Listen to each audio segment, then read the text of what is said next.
Es impresionante cómo el mundo de repente se abrió la llave del conocimiento y el ser humano subió,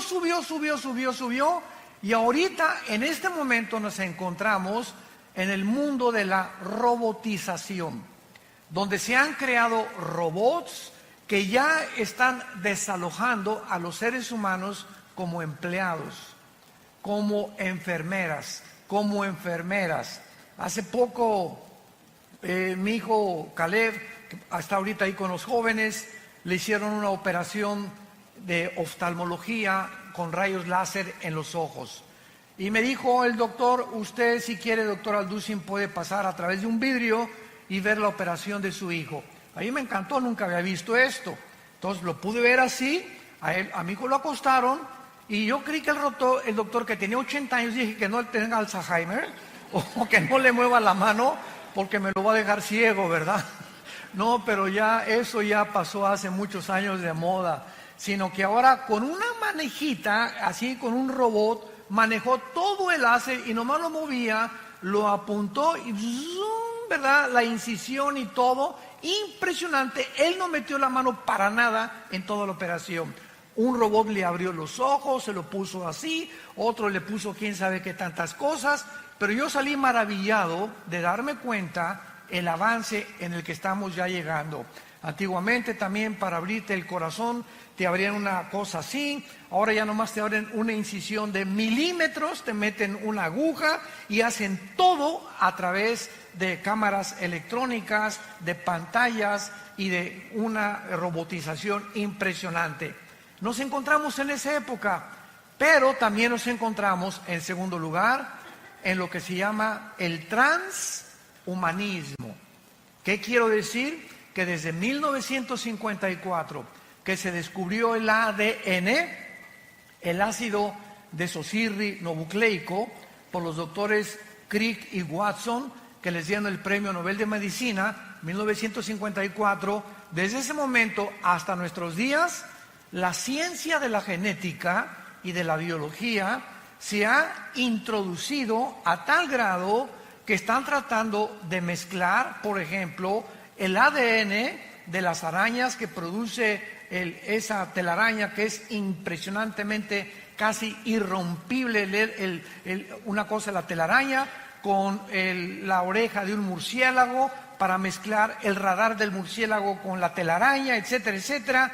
Y existen laboratorios clandestinos donde están tratando de mezclar animales con humanos.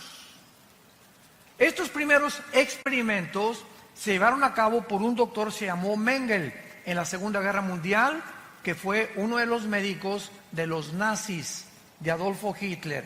Él fue el primero que comenzó a experimentar con la genética de los gemelos, les abría a las mujeres embarazadas el vientre y sacaban al producto y sacaban el ADN y lo querían mezclar con otra cosa, pero aún no conocían realmente el mundo microscópico de las células, como lo descubrieron en 1954. Entonces nos encontramos en un mundo muy complicado, un mundo muy difícil, un mundo científico, un mundo tecnológico, pero a pesar de estos increíbles avances tecnológicos y desarrollos científicos del siglo XX, nunca en la historia había habido un siglo con tantos ateos como en el siglo XX. El siglo XX, de repente, parece que todos estos descubrimientos de la tecnología y de la ciencia ensoberbecieron al hombre.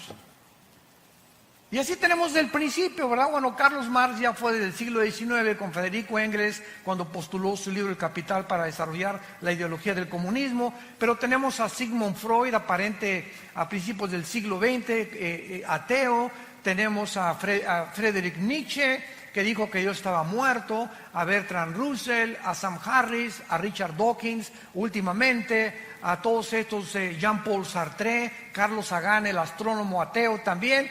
Y es increíble cómo el siglo XX comenzó a enseñar. Yo me acuerdo cuando fui a la Universidad de México, la UNAM, a la Facultad de Filosofía, que me invitaron a una conferencia de filosofía, porque tengo un doctorado en teología y filosofía, para que yo les demostrara a los estudiantes qué avances en la filosofía se han alcanzado en el siglo XX, y la respuesta fue cero.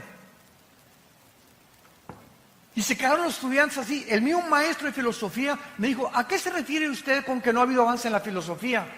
Le dije: el siglo XX se conoce como el tiempo o el siglo de la desesperación, como lo escribió el filósofo francés ateo Jean-Paul Sartre en su libro El Muro y en su libro La Náusea.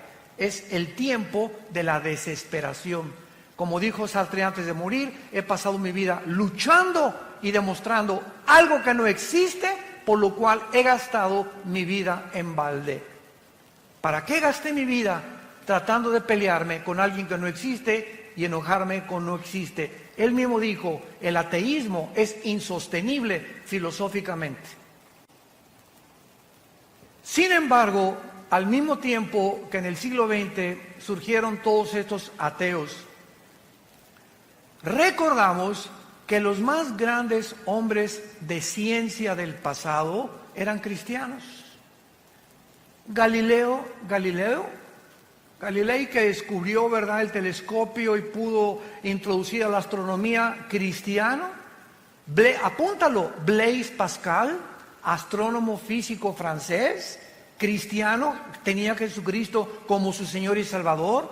Isaac Newton, que descubre la gravitación y el movimiento astronómico en el cosmos. Louis Pasteur, el mismo Alberto Einstein, que aunque nunca reconoció que era cristiano, dijo en su frase famosa: Dios no juega a los dados con el universo. Pero de repente tanta tecnología y tantos descubrimientos ensoberbecen al ser humano.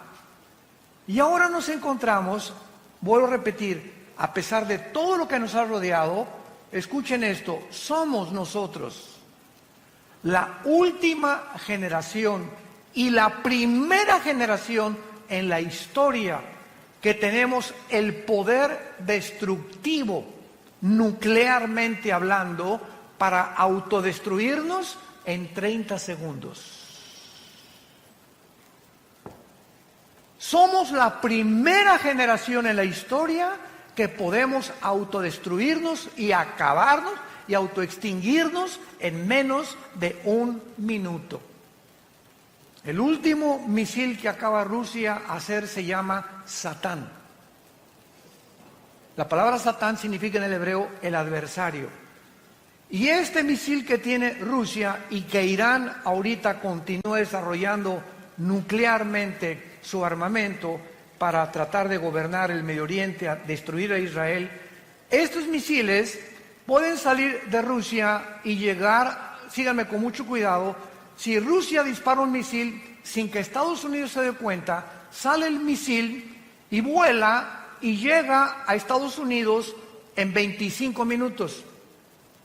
En esos 25 minutos que va volando el misil, los satélites norteamericanos e israelíes, a través del Mossad, que es el servicio de inteligencia de Israel, detectan el misil, pero ese misil puede venir también de Ucrania o puede venir, no lo pueden detectar exactamente la ubicación de dónde viene.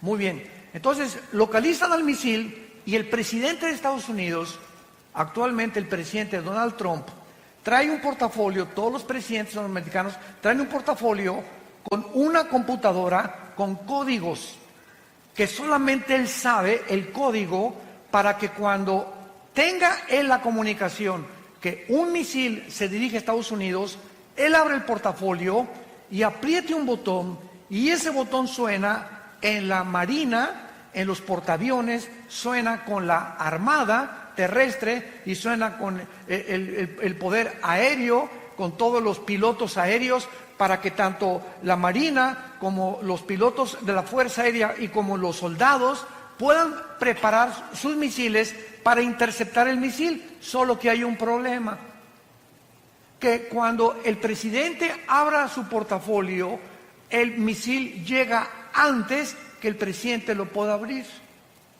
Y esto comenzó a suceder en los últimos 8 años en Estados Unidos, cuando el presidente Barack Obama, mandó desnuclearizar y quitar todas las armas nucleares e interceptar y decir que el portafolio era inefectivo. Lo tuvieron que volver otra vez a codificar y ha impedido que Estados Unidos, el escudo que le llaman antimisiles que tienen en Hawái y el escudo antimisiles que tienen enfrente a Nueva York, pueda funcionar con los submarinos Poseidón que están apuntando a Estados Unidos y que tiene cada submarino 6 torpedos nucleares, y un solo torpedo de ese submarino destruye 5 ciudades en 10 segundos.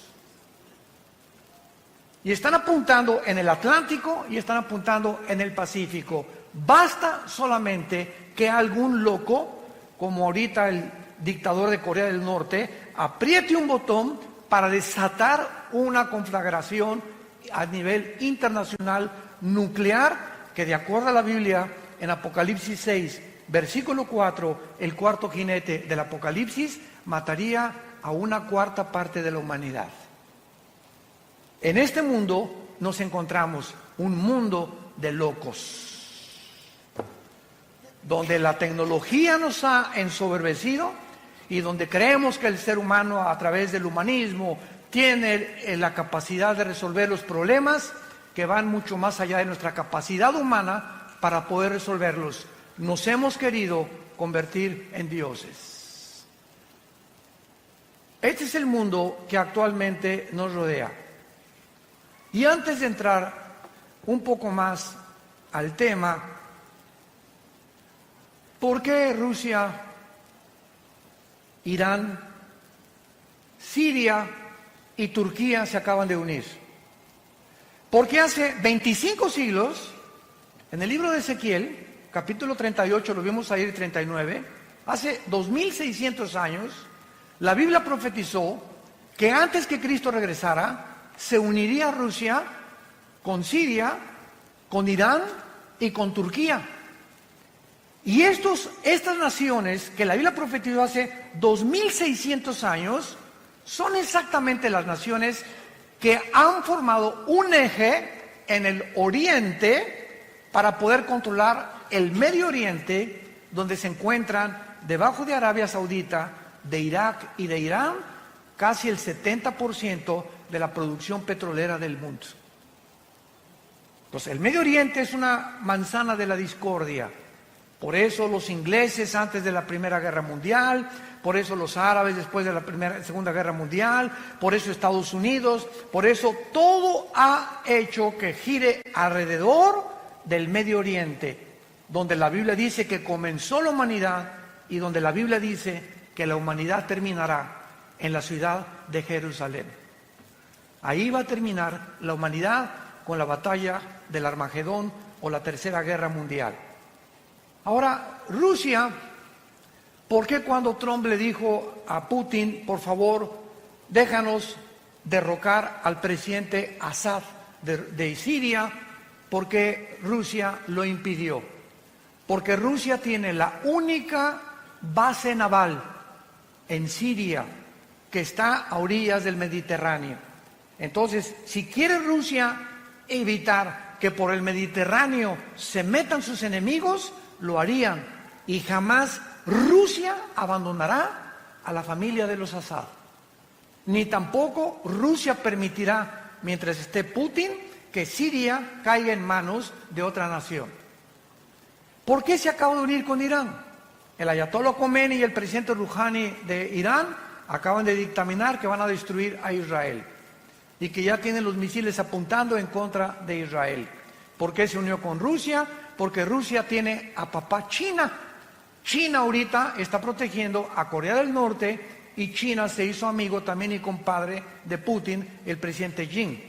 Gracias a Dios que ahorita acaban de tener una reunión que se llamó el G20 en Japón, donde Trump ya se hizo compadre de Xi otra vez, se hizo compadre de Kim Jong, tu padrino, ¿verdad? Y ya se hicieron amigos entre ellos y otra vez la crisis comercial que nos estaba casi presionando en el mundo entero, donde amenazó Trump que iba a subir el 5% los aranceles en México si nosotros a los migrantes no los deteníamos en Guatemala, y si China seguía invadiendo el mercado internacional de Estados Unidos. Gracias a Dios que ya por lo menos hay un poco de respiro. Trump amenazó a Huawei, otra compañía china de productos de computación. Ya ahora se permite que ya se vende el Huawei otra vez, etcétera, etcétera. Y el mundo ha entrado ahorita a un tiempo de supuesta paz, mientras se acomodan cada una de las cosas y nos damos cuenta que el armamento nuclear que tiene Irán, que tiene Rusia y que tiene Estados Unidos no son juguetes. Cuando vuelven a armarse las naciones, son para poder conquistar el mundo, que ha sido el sueño de Alejandro el Magno, de Napoleón Bonaparte, de Carlomagno, de Aníbal, de Hussein, de Castro, de todos los dictadores que ha habido, de Gaddafi en Libia, de Mussolini, de Hitler. La historia está permeada de personas ambiciosas por controlar el mundo y tener control sobre los demás. Esta es la situación que la Biblia nos describe desde hace 2600 años. Ahora, muy bien, en vista del mundo que estamos viviendo, tan conflictivo y tan amenazador, donde ustedes saben cuál es la enfermedad del siglo XX, no estamos hablando de ataques al corazón, ni el cáncer, ni otras enfermedades que también tienen un índice muy elevado, sino que ahora se acaba de descubrir a través de la Clínica Mayo y el Hospital Hopkins, que son las dos instituciones clínicas más prestigiadas del mundo, hace 2 años y medio aproximadamente, concordaron que el 70% de las enfermedades de los seres humanos, mentales y físicas, tienen un común factor denominador: el estrés. Santa Cachucha. El estrés es la enfermedad del siglo XXI. ¿Y qué es el estrés? Es un estado interno de insatisfacción, de tensión, de preocupación crónica por dentro. No puedes estar en paz contigo mismo. Quítate a los niños. No me estás molestando ahorita. No te me atravieses. Con el claxon. Y se bajan y se pelean y se matan. Y la gente está en un estado de rencor, de amargura y de odio como jamás se había visto. Siempre ha habido guerras, siempre ha habido revoluciones, pero ahora es de carácter interno. Ahora el ser humano se está descomponiendo porque algo dentro de su vida no le da la paz que necesita. Y encontramos una lista impresionante de cantantes, de actores, de políticos, de deportistas, de gente multimillonaria que están rodeados de todo lo que cualquiera quisiera desear, diciéndonos: soy la persona más vacía y más miserable de esta vida, entregándose a las drogas, como cuando muere el rey del pop, Michael Jackson, tu ídolo. Cuando muere no se sabe si era hombre o si era mujer. Cuando muere el rey del rock, Elvis Presley, muere con un plato con su cara sobre la sopa, diciendo que ya no quería vivir, con 500 mujeres formadas en fila en su casa de Memphis, esperando tener relaciones con él. ¿Qué ha sido tu sueño? Rabo verde. Y todo lo que nosotros pensamos que nos podría dar, o lo que quisiéramos algún día soñar, nos damos cuenta que lo han tenido los seres humanos, como Salomón escribió en el libro de Eclesiastés capítulo 2, a la risa le digo enloqueces, y al placer de qué sirve esto, cuando tenía 800 esposas. Tú nada más tienes una. Tenemos, dijo el otro, ¿verdad?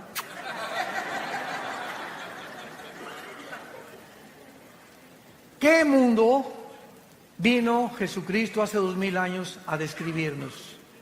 Y hace 2000 años Jesucristo nos recetó la medicina que el mundo necesita 2000 años después. Mi paz les dejo. mi paz les doy. Esa paz es un estado de tranquilidad interior. Es un estado de confianza interior, de seguridad, de esperanza que todo está bien. Guerras, el petróleo, cayó el peso, el gobierno, y lo que sucede a nuestro alrededor, esa paz impide, es como un muro a nuestro alrededor, como un cerco invisible de protección que impide que las condiciones del mundo entren a nuestra alma. Y que el mundo puede estar cayéndose junto a nosotros y nosotros tenemos tranquilidad y paz porque sabemos que estamos en manos de nuestro Creador. Y que nada ni nadie nos podrá nunca separar de Él. Hace algún tiempo un rey mandó, o más bien decretó un concurso, que por favor, entre los pintores que había en el reino, ¿quién podría pintar un cuadro que describiera la paz? Y pues hubo bastantes personas que se acercaron y pintores a concursar.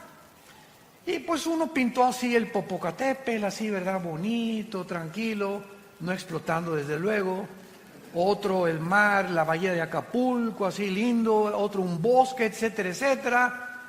Y finalmente, el que ganó el concurso fue un pajarito que estaba detrás de una cascada dormido. A ese le dieron el primer premio. Porque así es la paz. Podemos estar con los ojos cerrados y caer una cascada a nuestro alrededor de problemas y tribulaciones, pero el pajarito sabe que él está seguro detrás de la cascada. Y nosotros recordamos las palabras que nos dijo el Señor: no temas, pequeña manada, nunca te dejaré ni te abandonaré. Estaré contigo hasta el fin del mundo. Y cuando adquirimos esa paz, escúchame muy bien, cuando el cristiano tiene esta paz, es cuando podemos ser guiados por el Espíritu Santo. Tú no puedes discernir al Espíritu Santo ni leer la Biblia como Pepita en comal. Ay, hermano. Ay, hermano. Señor. Mire, Chole, apláquese. Cálmese, y ya que usted esté tranquila, ¿verdad? Hínquese. Es que mi hija se fue de la casa. Pastor, hasta que usted no se calme y hasta que tú no estés tranquilo y comiences a hincarte y a alabar a Dios, decirle: Señor, gracias porque este estado de estrés en el que me encuentro no va a hacer regresar a mi hija. Este estado de estrés en que me encuentro no va a arreglar mis problemas de negocio ni de dinero. Este problema en el que me encuentro no va a hacer que mi esposo me quiera tampoco. Y se fue hace 3 días, pues que se vaya. Pero yo no voy a perder la paz. Y cuando nosotros mantenemos este estado de control interno y de esa paz, puedo venir a la Biblia y discernir la palabra de Dios. El Espíritu Santo no puede comunicarse con una persona que no tenga paz. Por eso es tan importante, la paz les dejo, porque es importante para poder acercarnos a Dios y discernir la voz del Espíritu Santo. Vamos a 2 de Pedro, nuestro pasaje que acabamos de leer, y vamos a ver de qué manera se relaciona con todo lo que estamos compartiendo. Veamos de qué manera nuestra esperanza y la seguridad que tenemos los cristianos de que Jesús viene por nosotros en cualquier momento. Y tu taller de carpintería, tu taller de plomería, tu bufete de abogado, tu consultorio médico, tus propiedades, tus edificios, tus condominios, tus coches y todo lo que hemos nosotros tratado de amontonar, en cualquier momento, si Jesús no viene, y tú estás creyendo, pues tengo todavía 10 años de vida o 20 años de vida, estoy joven, tengo 40 años, etcétera, etcétera. En cualquier momento puedes ir a cualquier clínica y te dice el médico, le acabamos de tener una radiografía, usted tiene cáncer. Pero ¿cómo que yo me siento muy bien? Es que la radiografía no miente, señor, usted tiene cáncer. Y en ese momento que tú sabes que ya, a partir de esa noticia, tienes los días contados, ajustas toda tu vida. Y te das cuenta que rápido pasó tu vida y que en cualquier momento ya te puedes ir al otro lado, a la presencia del Señor o al infierno, según sea tu condición, y que en ese momento este diagnóstico mueve tus sentimientos, tus emociones, tus negocios y todo. ¿Por qué? Simplemente porque sabes que tu vida está en un hilo y estás en la orilla de un precipicio. Ahora, no necesitamos que alguien nos dé este diagnóstico de la misma manera. Cristo puede, dentro de 2-3 horas, mañana, venir por nosotros. ¿Cuál es el mensaje que les quiero compartir? Con lo que el apóstol Pedro nos comunica en este pasaje. Veamos entonces los consejos que nos da. Número 1. La primera cosa que se nos aconseja en 2 de Pedro capítulo 3, particularmente las promesas relacionadas con el futuro, es el origen de las promesas de Dios. Amados, esta es la segunda carta que los escribo, y en ambas despierto con exhortación vuestro limpio entendimiento. O sea, lo primero que Dios nos dice es, quiero que entiendan. Padre, ¿qué quieres que entendamos en esta época? Versículo 2, que tengamos memoria de las palabras que antes nos fueron dichas por los santos profetas y el mandamiento del Señor y Salvador dado por nuestros apóstoles. Lo primero que tenemos que recordar es las promesas de Dios. Nunca te dejaré, nunca te abandonaré. Ten paz. No importa tu destino, tu futuro, las noticias, lo que al mundo le pase. Recuerda las cosas que están escritas en este libro. Veamos, por ejemplo, en el libro de Isaías, capítulo 44, versículos 6 al 8, lo que hace 2500 años aproximadamente Dios nos dijo. Isaías 44, del 6 al 8. Así dice Jehová, Rey de Israel, y su Redentor, Jehová de los ejércitos: yo soy el primero y yo soy el postrero. Yo soy el primero y yo soy el postrero, y fuera de mí no hay Dios. Y nos pregunta Dios, ¿quién proclamará lo venidero? O sea, el futuro. Lo declarará y lo pondrá en orden delante de mí, como hago yo desde que establecí el pueblo antiguo. Anúncienles lo que viene y lo que está por venir. No tengan miedo, no teman, no se amedrenten. No te lo hice oír desde la antigüedad y te lo dije. Luego ustedes son mis testigos que no hay Dios sino yo. No hay fuerte, no conozco ninguno.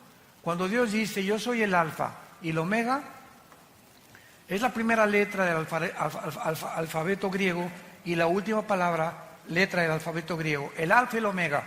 Si nos dice Dios, yo soy el primero, y yo vengo a la Biblia y leo Génesis, y veo que los científicos actuales están poniéndose de acuerdo y reconociendo que la descripción de la creación del universo, de acuerdo a los primeros 2 capítulos del Génesis, coincide con la astronomía, coincide con la física, con la primera y la segunda ley de la termodinámica, coincide con la biología y coincide con la paleontología y con la antropología. Entonces comienzo a enfocarme, a darme cuenta que si lo que en la Biblia en el principio es verdad, en el principio, ¿dónde me encuentro yo si Dios es el final? Nos encontramos en medio. Entonces, ¿qué es lo que nos está diciendo Dios? Voltea hacia el pasado y ve todo lo que es escrito en la Biblia. Solo en la muerte de mi hijo en la cruz, 33 profecías se cumplieron, al pie de la letra. Cuando Jesús colgaba en la cruz, se estaban cumpliendo 33 profecías por los profetas hebreos al pie de la letra. Ahora, si eso en el pasado lo vemos, que se ha cumplido, nos damos cuenta que estas palabras son fieles y verdaderas.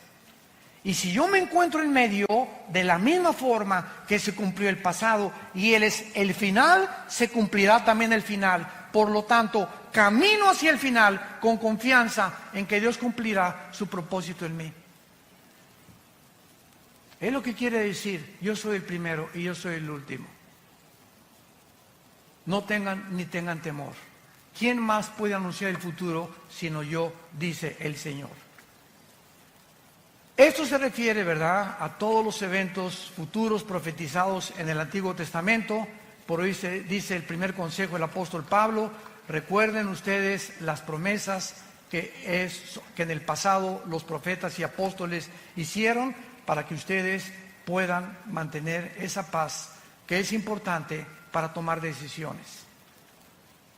Tú no puedes tomar una decisión con quién te vas a casar, qué coche comprar, qué terreno vender, qué cosa hacer, qué negocio llevar, qué medicinas tomarte, si no tienes paz.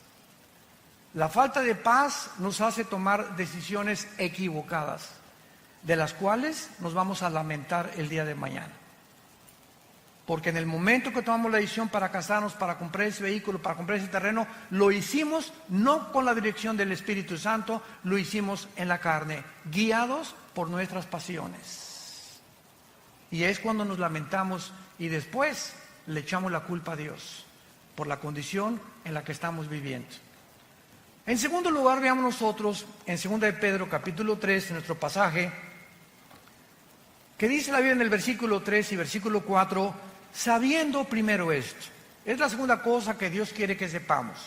Número 1, las promesas de Dios. Número 2, tenemos que saber que en los tiempos que estamos viviendo, o sea, los postreros días que son los nuestros, vendrán burladores. Vendrán burladores. El siglo XX se llenó de ateos.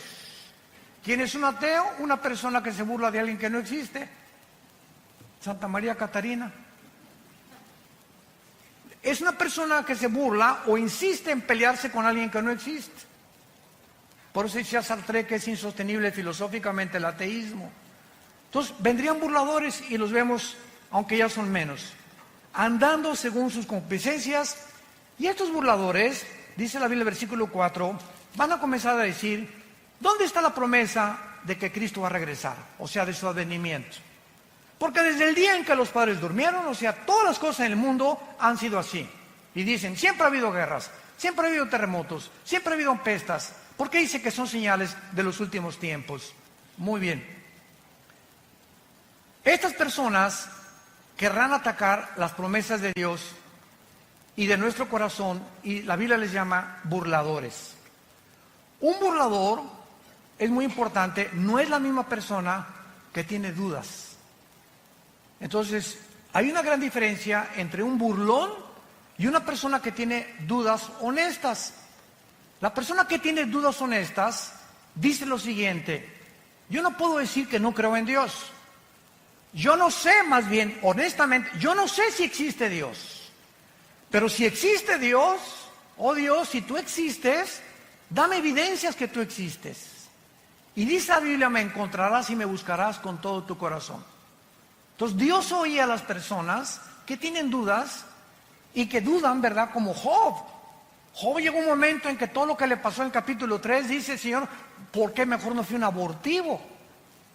¿Para qué me permitiste y para qué nací? Para todo este sufrimiento que estoy atravesando. Entonces Job le preguntó a Dios: Señor, ¿por qué no fui un abortivo? Pero vean la diferencia. ¿Para qué me hiciste? ¿Para qué fui un abortivo? Chale. Podemos acercarnos a Dios con una actitud: Padre, yo no entiendo lo que está pasando, por qué te vas a mi hijo, etcétera, etcétera. Oh Dios, dame la fortaleza ahorita y dime, muéstrame, ilumíname, porque quiero seguir confiando en ti. Ah, ¿ya ves? Y para eso me perdí el trabajo, para ser cristiano. Vean la diferencia en la actitud. Cuando tenemos esa actitud de retadores y de soberbios, demandando a Dios que nos conteste como si fuera nuestro sirviente, jamás te contestará. Y el resultado será que vivirás amargado o vivirás amargada, porque tú crees que no te contestó Dios, pero no te contestó por tu actitud. Porque sin humildad no podemos tener palabra de Dios. Entonces, las personas que dudan están abiertos, pero el burlador ni siquiera quiere oír las evidencias ni hacer caso de las evidencias. ¿Se acuerdan de los fariseos? En tiempos de Jesús, los fariseos vieron a Jesús sanar, vieron echar demonios, vieron las palabras, jamás los insultó, jamás dijo groserías, jamás vendió marihuana, jamás hizo daño a nadie, y estuvieron con Jesús. Y los fariseos, el día que planearon matar a Jesús, que es en el capítulo 11 del Evangelio de Juan, fue cuando resucitó a Lázaro. El milagro más grande que Jesús hizo, enfrente de cientos de personas. Lázaro, 3 días de muerto, donde ya se había descompuesto su carne, la sangre le había dejado de circular, la condición del cerebro, dicen los médicos que a los 20 minutos, ¿verdad?, ya el cerebro se atrofia cuando ya no hay oxígeno, etcétera, etcétera. Y Lázaro tenía 3 días y dicen que ya hedía, apestaba ya. Pues cuando Jesús dice, Lázaro, ven fuera, el Espíritu llega, se mete a Lázaro y comienza la reconstrucción de sus células, la circulación de la sangre, y sale Lázaro. Era para que cualquiera hubiera creído, ¿no crees? Estás buscando de que si yo veo un milagro voy a creer en Dios. Pues los fariseos vieron resucitar a Lázaro y ese día dijeron, planeamos quitarle la vida. Burladores. Yo me he encontrado con diferentes tipos de ateos y diferentes tipos de personas, como uno les conté hace algún tiempo en una reunión, que saliendo de una conferencia en un hotel en México, en el elevador se acercó un señor así muy retador, me dice, usted es el doctorcito Alducin, ¿verdad? Pero así, ¿verdad? Yo le iba a decir, bueno, ¿y qué te importa, no? Pero no le puedo decir eso, me daban ganas, no nos dan ganas a veces. ¿Usted, verdad? Sí. ¿Y en qué le puedo servir, señor? A ver, diga, contésteme. Pero así, a ver, contésteme. Dios es todopoderoso, ¿verdad? Sí, claro, le contesté. Bueno, si es todopoderoso, entonces no tiene poder para destruir al diablo. Y le dije, claro que sí. Y le dije, pero dele gracias a Dios, porque comenzaría con usted. El hecho que Dios no haya terminado con la maldad implica que Dios no quiere que todo mundo sea condenado. Y le dije, el hecho cuando bajamos el elevador, que usted quiere que le conteste la pregunta en la actitud burladora en la que usted se me está acercando, no merece que le conteste como yo le contesté. Pero así encontramos tipos de diferentes personas con diferentes actitudes. Veamos nosotros que este burlador se dedica a burlar, a criticar, a despreciar y atacar las cosas de Dios sin tener o tener evidencias, pero él no quiere evidencias, él quiere mantener una actitud de soberbia en contra de Dios, volviendo su enemigo. Vean lo que dice el Salmo 10 acerca de los burladores. David escribió hace 3000 años el Salmo 10 y dice la Biblia que aquí se describe algunas características de este tipo de personas que abundan a nuestro alrededor.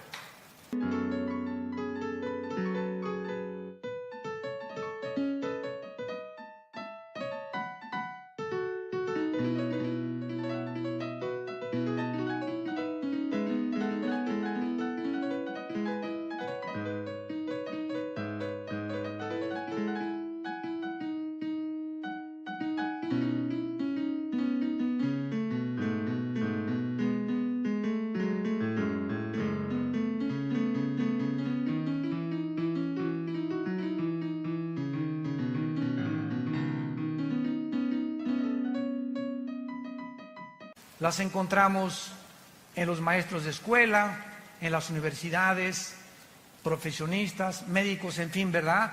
En todas las áreas de la sociedad se encuentran estas personas. Dice el Salmo 10, versículo 3 al 5, porque el malo se jacta, o sea, se enorgullece del deseo de su alma. Bendice al codicioso y desprecia a Jehová. El malo, por la altivez de su rostro, no busca a Dios. No hay Dios en ninguno de sus pensamientos. Sus caminos son torcidos en todo tiempo. Tus juicios los tiene muy lejos de tu vista. Y dice en su corazón, no seré movido jamás, nunca me alcanzará el infortunio. Y el capítulo 14 de los Salmos, versículo 1, dice, el necio dice en su corazón, no hay Dios. El necio o el burlón dice en su corazón, no hay Dios. Ahora, ¿por qué actúan de esta manera? Regresamos a nuestro pasaje de Segunda de Pedro. ¿Por qué estas personas actúan de esta manera? Donde ya ni las evidencias les funcionan. Simplemente cuando una persona ha decidido, escúchame muy bien, no creer en Dios, como una vez una persona me dice, si yo veo un paralítico levantarse de su silla de ruedas, voy a creer en Dios. Y le dije, no es cierto. Porque si tú ves un milagro de un paralítico levantarse, tus emociones van a ser afectadas y tus sentimientos también, y vas a decir, de veras, está caminando, don Paquito ya tenía 15 años, pero esas emociones que fueron despertadas en ti, de asombro, ¿cuánto te van a durar? ¿3 días? ¿5 días? A la semana regresas a tu misma incredulidad. Porque no son los milagros los que nos cambian por el oír, es por la palabra y por la palabra de Dios. Romanos capítulo 10. La fe no es por ver, la fe es por oír. Y si tú cuando oyes las palabras de la Biblia no crees, aunque veas a alguien saltar de una silla de ruedas, no es cierto que vas a creer, porque tu problema no son las evidencias, escúchame esto, tu problema es tu moral.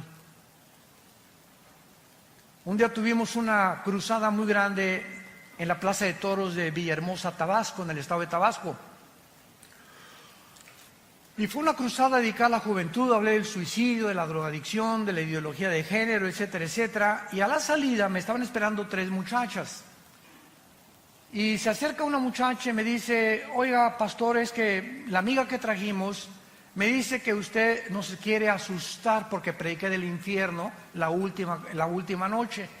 Que usted nos quiere asustar porque el infierno no existe. Entonces le pregunté a la muchacha, oye, ¿por qué no crees en el infierno? No, pues porque no es cierto, usted es el único que viene a asustarnos. Y yo le dije a la muchacha, mira, yo creo que tu problema no es de carácter intelectual ni teológico, sino moral. Y la otra amiga me dice, sí es cierto, tiene 3 amantes, vive con 3 muchachos. Le dije, ya ves, por eso no crees en el infierno. No es que no creas, escúchame muy bien, es que no te conviene creer. Y así hay cantidad de gente en tu familia, amigos, que les puedes traer, les puedes mostrar, pero no les conviene porque ellos saben muy bien que al enfrentarse ante la verdad y ante la luz los va a desenmascarar. Y el Dios de la Biblia te va a demandar que tú dejes tus pecados, pero no te ordena que los dejes sin su poder. Ellos ignoran que si tú simplemente lo aceptas, Él te dará el poder en el Espíritu Santo para que tú puedas comenzar a vivir una vida nueva. Se llama la gracia de Dios. Entonces mucha gente por eso, por la ignorancia de que creer que pues primero tengo que dejar el adulterio, primero tengo que dejar de ser borracho y lo voy a pensar, y las drogas y después lo voy a pensar, voy a tratar de ya no ser homosexual o lesbiana y después acepto a Cristo. La Biblia dice, ven cómo estás. Cuando oigas su voz, no te endurezcas, ven cómo estás, ven a la cruz, Señor, soy un homosexual, Señor, soy una lesbiana, soy borracho, parrandero y jugador. Me dicen el Chapo de la costera Miguel Alemán. No importa, reconoce, es lo que es el mensaje glorioso del Evangelio de Jesucristo. Simplemente reconoce tu pecado, que estás mal delante de Dios, que estás mal, que vas en un camino que parece derecho, pero vas a un camino de muerte. Reconócelo y regrésate y dile, Señor, vengo como limosnero ante tu cruz, no tengo nada que ofrecerte, soy un miserable pecador, ten misericordia de mí. Y Dios entra a tu vida entra a tu vida y te da el poder para dejar esa vida que tú no podías dejar sin su poder. Si el ser humano pudiera cambiar y dejar sus pecados, ¿para qué murió Cristo? Fue un desperdicio en la cruz. Si se nos diera a nosotros la capacidad para dejar el pecado, ¿para qué murió Cristo? ¿Por qué tuvo que Dios sacrificar a su Hijo? Fue el desperdicio más grande de la historia. Pero la Biblia dice que sin derramamiento de sangre no hay perdón de pecados. Sin la muerte de Cristo, Dios no tendría una justificación para poder decirte te perdono. ¿Por qué te va a perdonar? Así nada más porque sí. No es así nada más porque sí. Nos perdona porque su Hijo pagó por nosotros en nuestro lugar. Ahí se cumplió la justicia de Dios para aquel que reconoce que Él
el Hijo del Dios viviente. Estos burladores actúan así, ¿verdad? Porque no quieren que nadie se meta en sus vidas de pecado. La idea de que hay un Dios los llena de pánico, de error, de terror, porque lo que tienen que atacar la verdad de Dios y sus mensajeros. Dice en el Evangelio de Juan capítulo 3, y esta es la condenación, que la luz vino al mundo y los hombres amaron más las tinieblas. Ahí tienen la luz, ahí tienen la verdad. Pero aun cuando está la luz ahí, como los fariseos, ahí está la luz, ahí está Jesús. Sabían que era el santo, que ¿cómo es posible que al hombre más perfecto de la humanidad lo hayamos puesto en una cruz? ¿Cuánto odio contra la verdad y contra la luz? Y dice Juan capítulo 3, y no viene a la luz porque sus obras son malas y descubiertas por la luz. No les conviene cambiar su vida de pecado.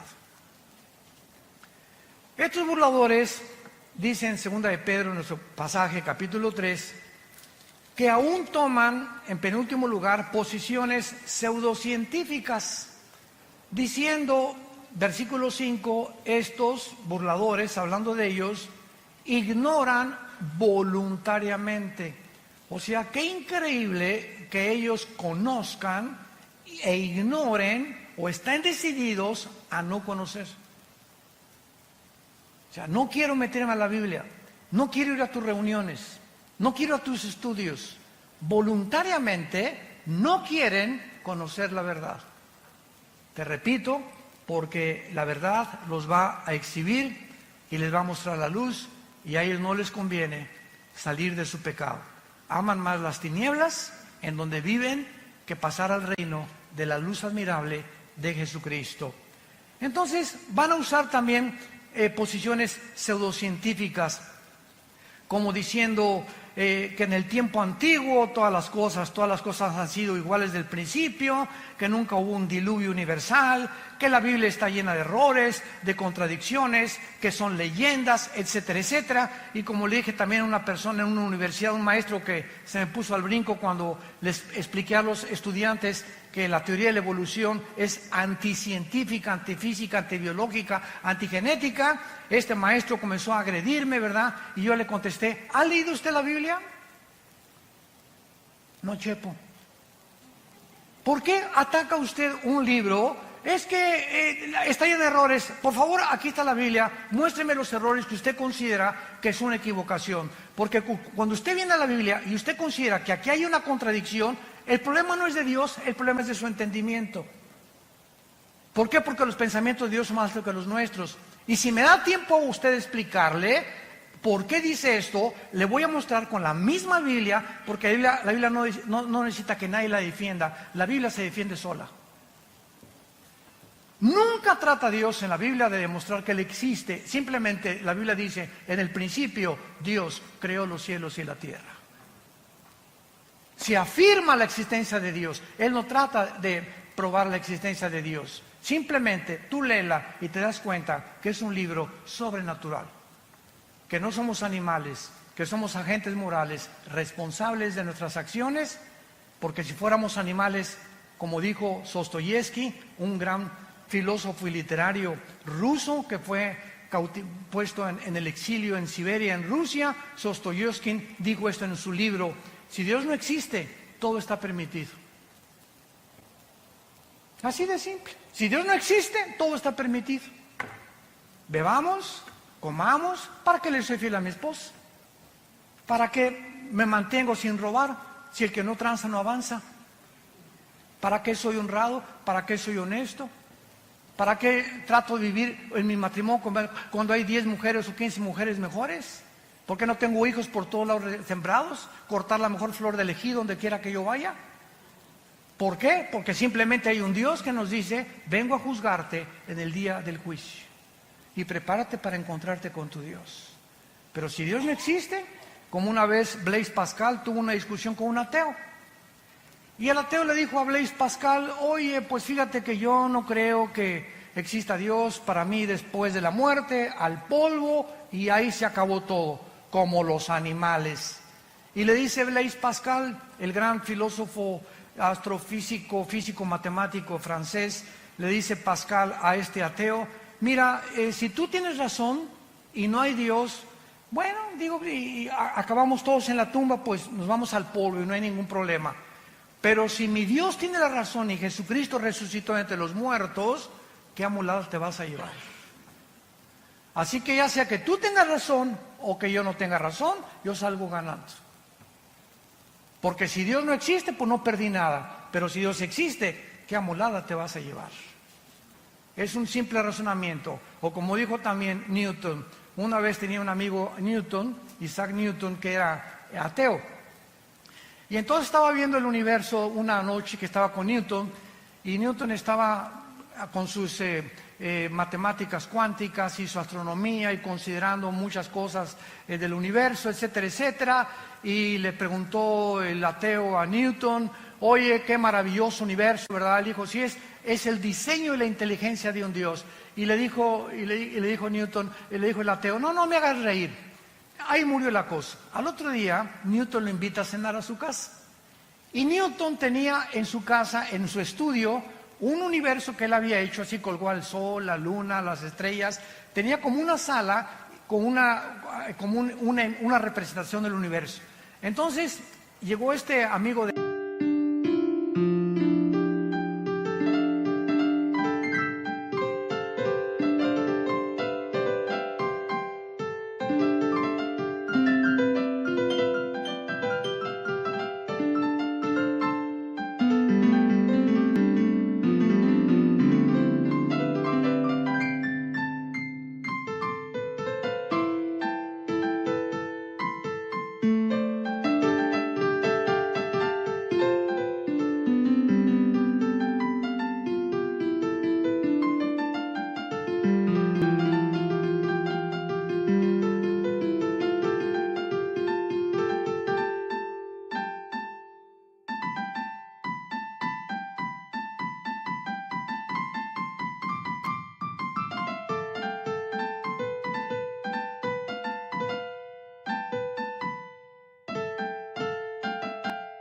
él a su sala y vio todo esto colgado y le preguntó el ateo: oye, qué bonito, ¿quién colgó todas estas cosas?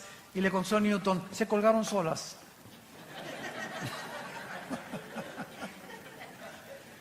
Así están muchos ateos. Impresionante, todo se hizo solo. El diseño y la inteligencia vino simplemente de la nada. La materia salió de la nada y la nada nunca produce nada.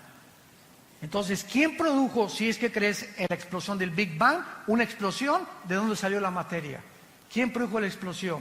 ¿Quién produjo el universo tan perfecto en el que vivimos? ¿Cómo es posible que las condiciones de la vida en esta Tierra no se encuentren en ninguna galaxia, por lo menos, que hemos nosotros alcanzado percibir a través de los telescopios? ¿Cómo es posible que la circulación de mi sangre, las células, los glóbulos blancos que actúan como los soldados para atacar las defensas de las bacterias y microbios que entran a mi cuerpo? ¿Quién programó a los glóbulos blancos para defender mi sangre y a las bacterias que tengo dentro? Y la impresionante complicación que tienen los miles de nervios aquí dentro de mis ojos, mi nervio óptico, que ninguna cámara ha podido realmente. Ahora que yo me acabo de hacer unos implantes en los ojos, me dijo el doctor Armando, en 3 o 4 semanas, ve desde lejos y ves de chiquito, ponte un lápiz y comienza a hacer así, para que los dos ojos comiencen a los músculos a ejercitarse, el oftalmólogo y todas estas cosas que yo estoy platicando. Dije, Dios mío, nunca me había puesto a pensar que mis ojos pueden ver desde muy lejos y desde muy cerca. ¿Quién hace que se enfoque y quién desarrolla este foco que los mismos fotógrafos no han podido desarrollar? Ya no valemos solamente de eso, de la sangre, de los 3 huesitos que forman los oídos, de nuestra lengua, de nuestros dientes, de nuestro esqueleto, nuestros músculos. Bueno, es impresionante. ¿Cómo puede alguien atreverse a decir, no existe Dios? Nos hicimos de la nada, de las ranas evolucionamos. Y finalmente terminamos en 2 de Pedro, en nuestro pasaje, y dice el apóstol para terminar. Versículo 8. Mas, oh amados, 2 de Pedro 3:8. No ignoren esto, que para con el Señor un día es como 1000 años y 1000 años como un día. ¿Qué quiere decir? Que para Dios no existe el tiempo. Cuando la Biblia dice en Génesis 1:1, en el principio Dios creó el cielo y la tierra, ¿saben a qué se refiere? Al principio del tiempo, de la materia y del espacio. Antes del principio no existía tiempo, no existía la materia y no existía el espacio. Y ahora la física afirma y confirma que el espacio no puede vivir sin materia o existir o la materia sin el espacio, ni tampoco en el tiempo. Y hasta el siglo XX, Alberto Einstein introduce la 4ª dimensión con su famosa teoría E igual a mc al cuadrado. La energía es igual sobre la masa por la velocidad de la luz al cuadrado, que revolucionó la teoría famosa de la relatividad. Entonces, cuando Einstein comienza a introducir que el tiempo es la 4ª dimensión, ahora desde 1945 hasta nuestros días más o menos, sabemos que somos cuadridimensionales, que es hacia abajo, hacia arriba el espacio, hacia los lados y el tiempo como la 4ª dimensión. Dios está arriba del tiempo, el espacio y la materia de nosotros. Por eso su nombre es Yahweh. Yo soy el que soy. Para Él no hay el pasado ni el presente. Lo que aquí pasa en 1000 años, desde la eternidad es un día. Entonces, esta es la grande diferencia entre cómo Dios piensa y cómo pensamos nosotros. Y esto le da la capacidad a Él de ver el futuro que nosotros no podemos percibir por estar encerrados en un universo cerrado de 4 dimensiones nada más. Por eso dice la Biblia, amados, no lo ignoren. Para Dios el tiempo no existe.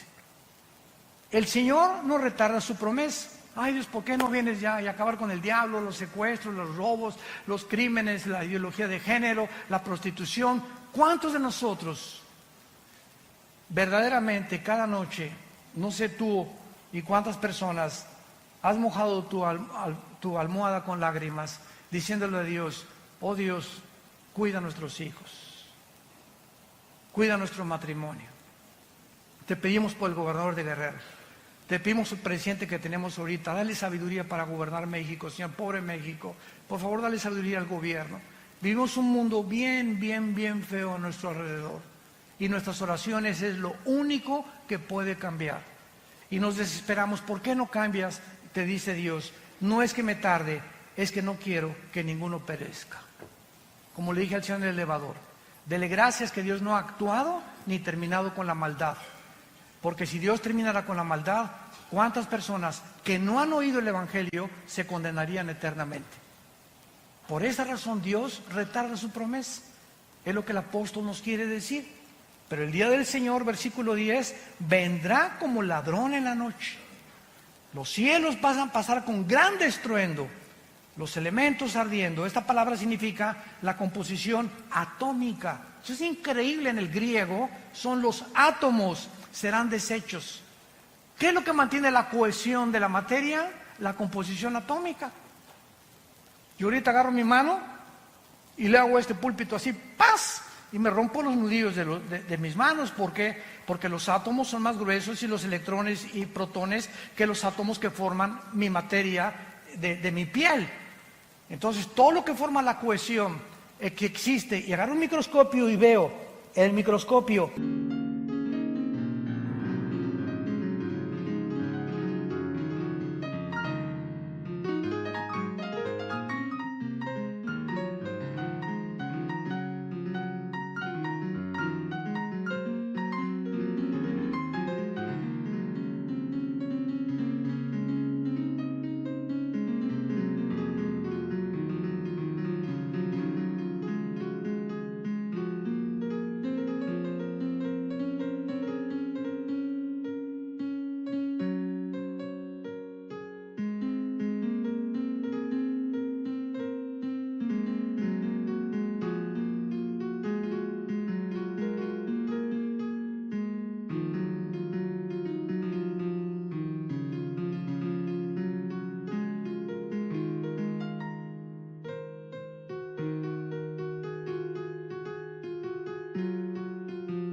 Que giran a una velocidad impresionante los átomos y los electrones y los neutrones, y el hidrógeno tiene 2 átomos, el oxígeno tiene 1, y cada elemento, el helio, tiene otros, y la composición que hay en toda la materia es completamente diferente atómicamente.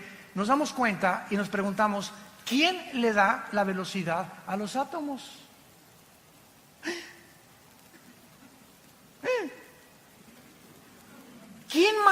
¿Quién les hizo así a los átomos? Están violando una ley física, que dice la física que si yo hago una canica y le hago así a la canica, sale disparada la canica y la velocidad de la canica es proporcional a la fuerza que yo le aplico. Si agarro una flecha y la disparo con un arco, sale la flecha y la flecha tiene que caer en una parábola. Un balazo, sale la bala y la bala tiene que caer. ¿Por qué? ¿Por qué no se mantiene la flecha continuamente volando, o la bala continuamente volando, o mi canica continuamente volando? ¿Por qué? Porque se tiene que detener. ¿Por qué la Tierra sigue girando sobre su rotación? ¿Por qué no se detiene? Pregúntale a tu maestro ateo. ¿Quién le hizo así a la Tierra?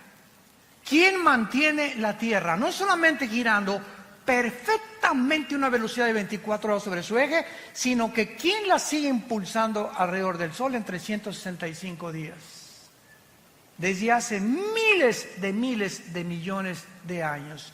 La Biblia dice en Hebreos 1:3, Jesucristo sostiene todo el universo con la palabra de su poder. Es Dios de la materia, el Dios del átomo, el Dios de los electrones, el Dios que nos ha puesto todo en un orden para que podamos admirarle y decirle en esta tarde, inclinemos nuestra cabeza, te alabamos, oh Dios, creador de los cielos y de la tierra. Te bendecimos tu nombre porque has tenido misericordia de nosotros.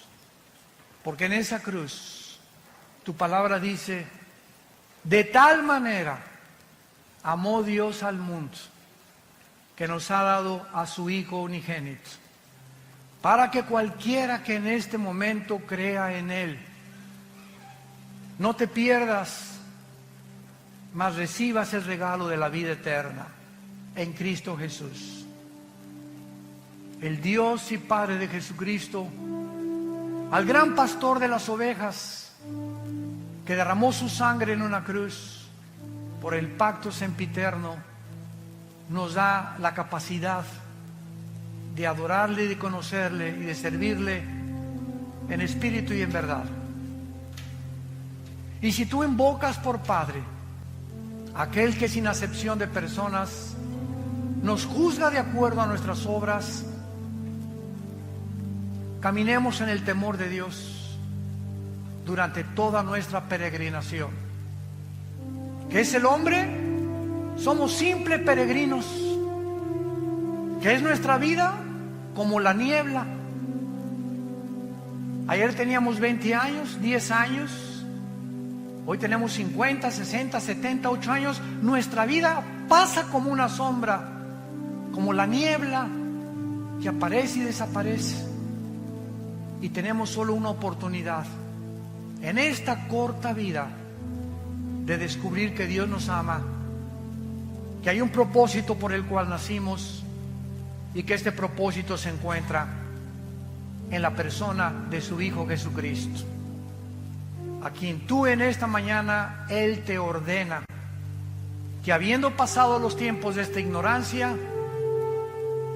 Dios manda a todos los hombres que se arrepientan de sus pecados, porque ha establecido un día en el cual juzgará al mundo con justicia por aquel varón a quien designó, resucitándolo de los muertos a los 3 días. El Señor viene por nosotros y por otros viene para juzgarlos eternamente. ¿Qué tengo que hacer?, me preguntarás, para que en este momento yo esté seguro de este regalo de Dios, de esta salvación, que mi alma anhela tener esa paz, ese perdón en mi conciencia de mis maldades del pasado. La Biblia te responde y te dice: cree en Jesucristo, que en esa cruz Él con su muerte pagó por tus pecados con su sangre preciosa, y recíbele. Simplemente ábrele tu corazón en este momento, porque Él te está tocando las puertas a tu corazón, y dile: Señor mío y Dios mío, perdóname, entra a mi vida en este instante, lávame con tu sangre preciosa, te quiero conocer, quiero experimentar ese perdón eterno que tú me quieres dar, y quiero recibir la vida eterna, para que en el día de mi muerte pueda tener una muerte en paz, al cerrar mis ojos y saber que los volveré a abrir y veré tu rostro cara a cara, donde ya las lágrimas pasarán, las enfermedades no volverán, el sufrimiento terminará, y podré saber que mi fe en ti no fue en vano. En el nombre de Jesús. Amén. Gracias a Dios por esta palabra maravillosa. Gracias a Dios por esta palabra maravillosa del Señor. Gracias, Señor.